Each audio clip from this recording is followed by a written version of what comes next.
तृतीय स्कंध 33 अध्याय। पुत्र हूँ ज्ञान लभी भले, 33 मात निष्ठरिले। मैत्रेय उवाच बोलन्ति मैत्रेय ब्राह्मण, विदुर सावधाने शृण। कर्दम पत्नी देवहूति, स्वभावे मनुर दुहिति।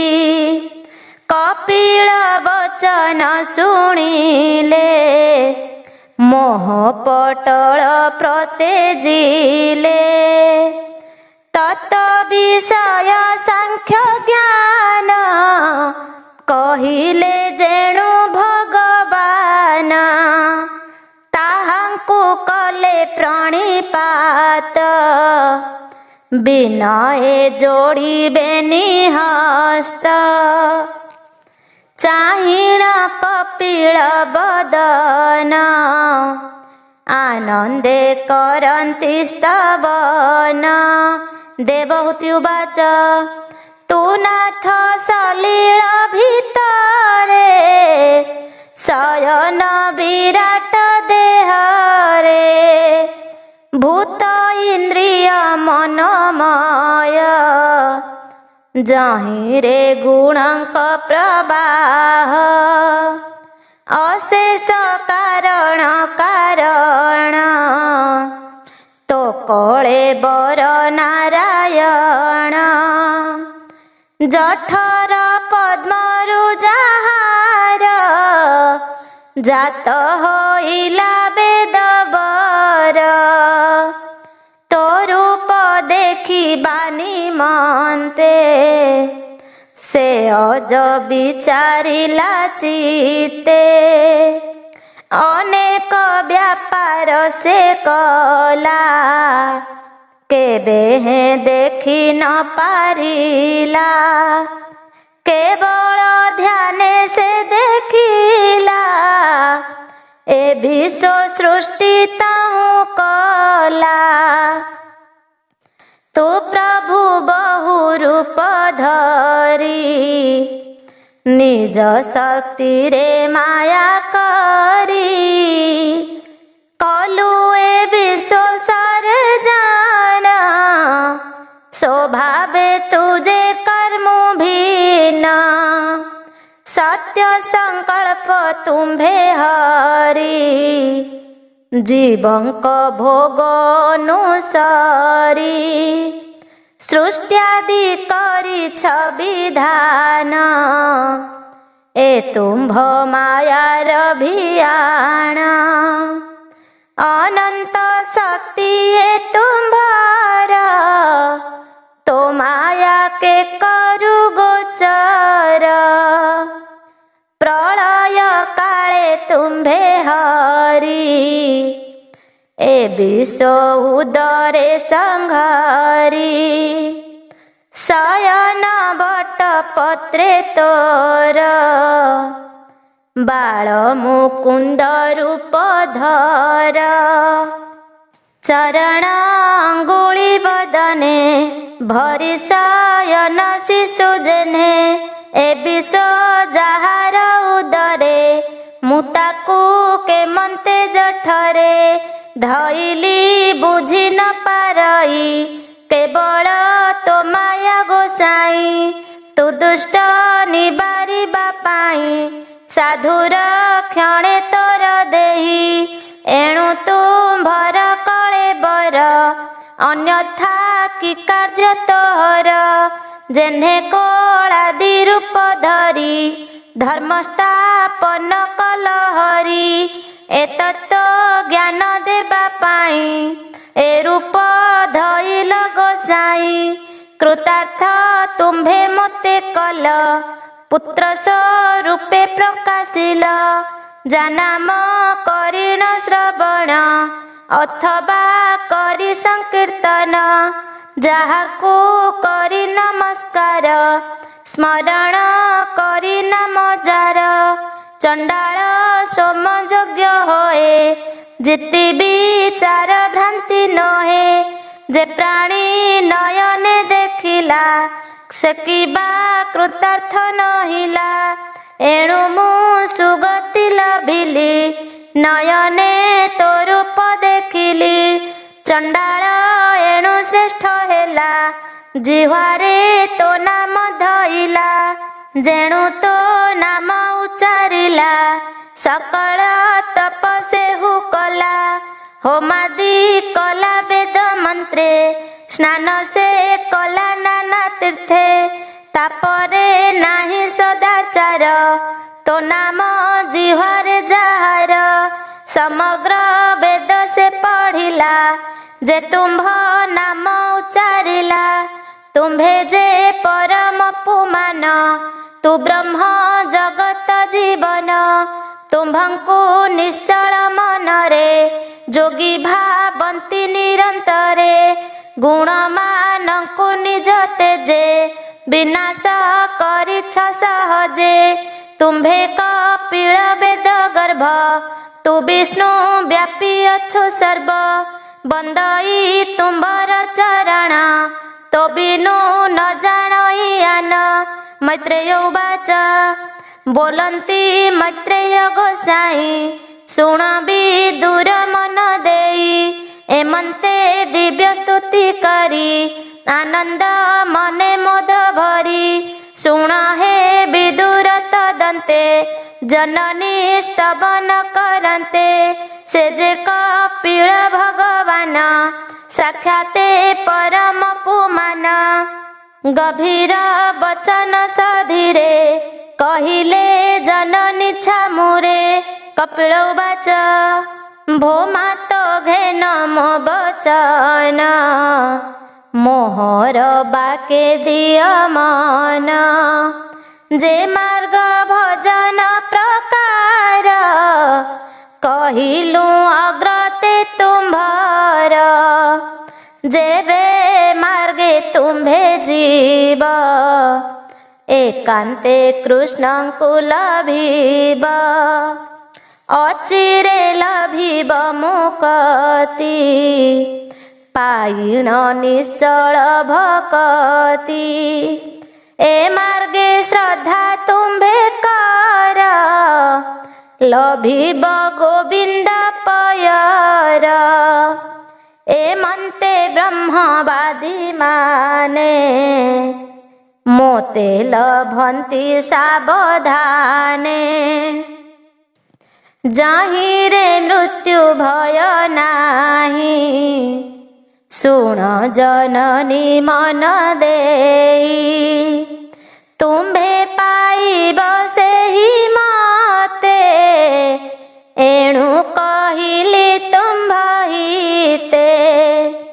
ए मंत जेहु न जानई ए मंत जेहु न जानती।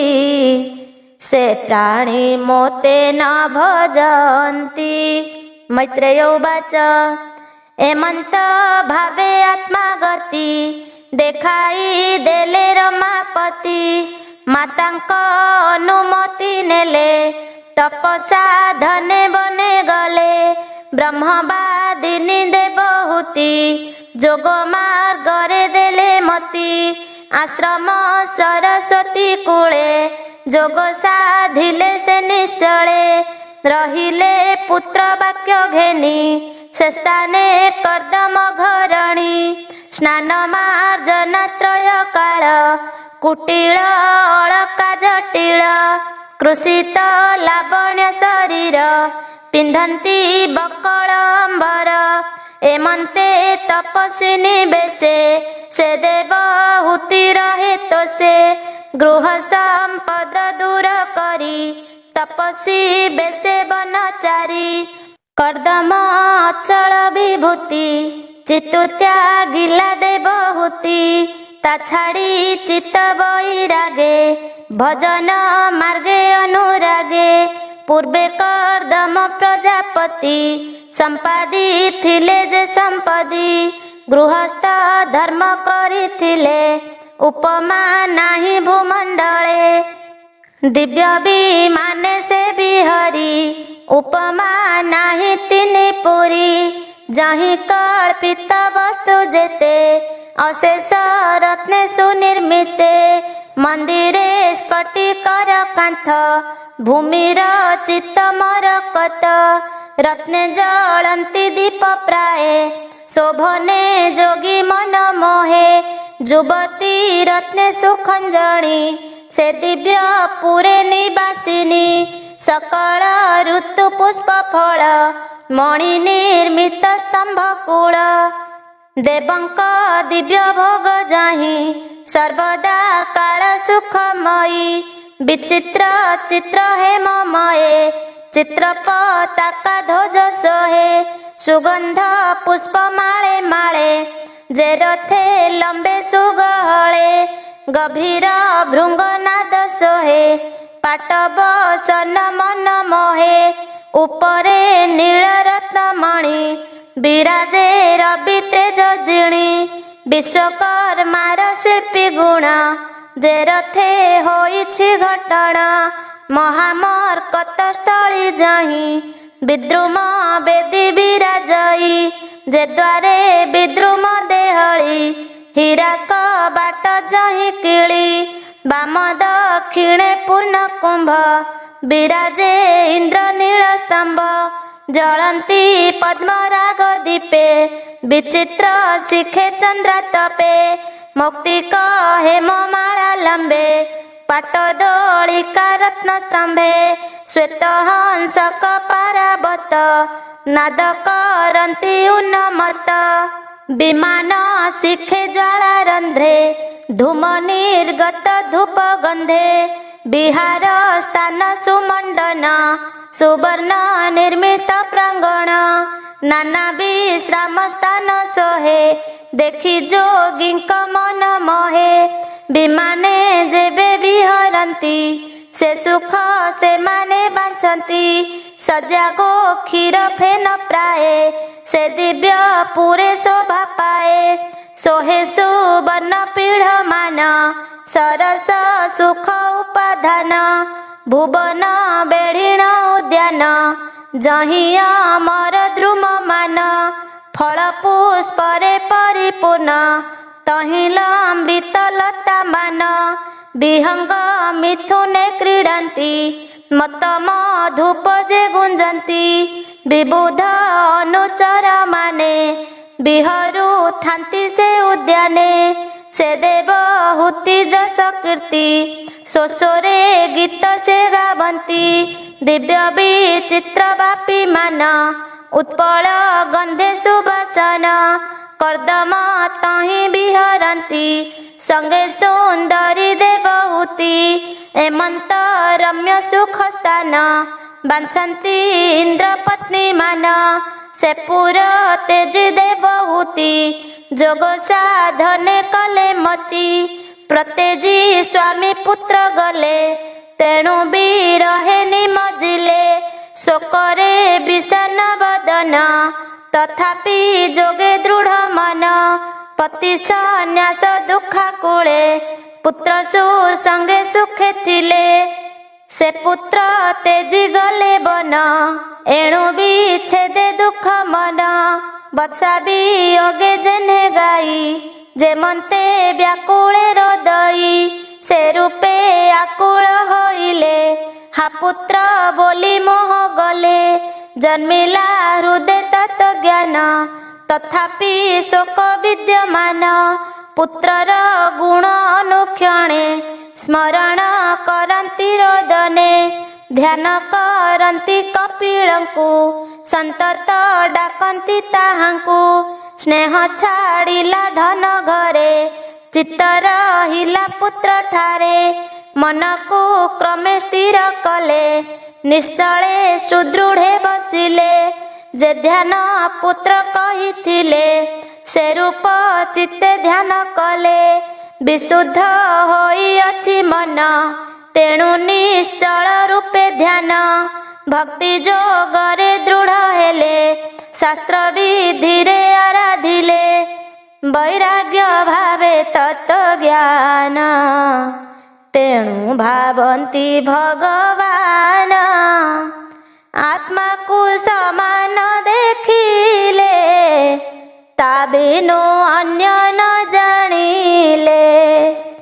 जे आत्मा होए विश्वमुख विनाशी माया गुण दुख ए जीव आश्रय जे ब्रह्म तहि रखिले मति ध्यान ताहांक गला जीव भाव होइला आत्म तत्व लाभ संसार क्लेश निवर्तिला ता गुण भ्रम दूरे गला आपणा देह पासोरिले से ब्रह्म स्वरूपे रहिले जैसने स्वप्न देखु थाई निद्रा प्रबोधे न दिशाई से रूपे देह पासोरिले केवल ब्रह्म कुल भिले से देवहूति तप क्लेशे शरीर मलिन प्रकाशे अमर युवती सकाळे जे अंग सम्मार्जुन थिले से देह मलिन दिशिला तहि तादर नहिला जेणु ता मन ताप गला एणु से क्रुश जे नहिला सधुम पावकर प्राय तेबे हे अंग शोभा पाए मन निर्वेशी वासुदेवे बसी रहिले स्थाणु भावे देह होइला जोगे लय आबर काहि लज्जा भय सुकेश बंधन फिटिला अंगे बसन न रहिला प्रारब्ध कर्म भोग जाए ए देह बंध मात्र थाए एणु से देह मात्र अछि ता पाई न स्मरन्ति किछि शुण हे विदुर तदन्ते कपिल जोगर उकते लभिले से ब्रह्म निर्वाण जैसने जले जललीन शुण विदुर जेउ स्थले से देवी सुसिद्धि लभिले से स्थल पुण्य क्षेत्र हेला भुवने विदित होइला ता नाम सिद्ध पद कही सिद्धे सुसिद्ध जहि होई से देवहूति कळेबर जोगे सुसिद्ध पुण्यतर कृष्ण भावना ध्यान नित्य आनंद भक्ति जोग जूते से ध्याने शरीर मिलाई नदी स्वरूपे गले बही नदी श्रेष्ठ से होइला सुपुण्य तीर्थ बोलाइला जहाँकु से भी सिद्ध माने सिद्धि लभंती से हुस्ताने नामता सिद्धि दा होइला स्पर से पाप विनाशिला से जे कपिल महाजोगी विषय होई बैरागी मातांक स्नेह त्यागी गले ऐशान्य दिगे प्रवेशिले समुद्र तीरे घोर बने बसे निर्मल जोग ध्याने समुद्र ताहांकु देखिले आनंद मने पूजा कले से तांकु देले पुणी स्थान तहीं रहिले भगवान जहीं सकल सुरगण सेवंती जे झानी जोगेण सिद्ध चारण मुनि जाने गंधर्व अप्सरा गणे स्तुति करन्ति कपिलंकु सभये नित्य सेवितांकु जोगे रहिले महामुनि सांख्याचार्यंक मान्य घेनी त्रिलोक जन शांति पाई जोगे रहिले जोग साई रहिले ब्रह्म कल्प जाए लोक शिक्षा रे देवराए विदुर पचारिलु जाहा संपादी कहिली मुताहा कपिल देवहूतिंकर पवित्र सुज्ञान विचार एहा जे श्रवण करन्ति किय बाबदने गुणन्ति आनंदे सभा मध्ये कहे अशेष जन्म पाप दहे से सर्वे गोविंद चरणे भक्ति लभन्ति अनुक्षणे अन्ते लभन्ति हरिस्थान के करि पारे ताहान तृतीय स्कंधे भागवत कपिल ज्ञान उपगत 33 अध्याय समापत कहिला विप्र जगन्नाथ। इति श्रीमद्भागवते महापुराणे पारमहंस्यां संहितायां 82 तृतीय स्कंधे कापिलयोपाख्याने 33 अध्याय।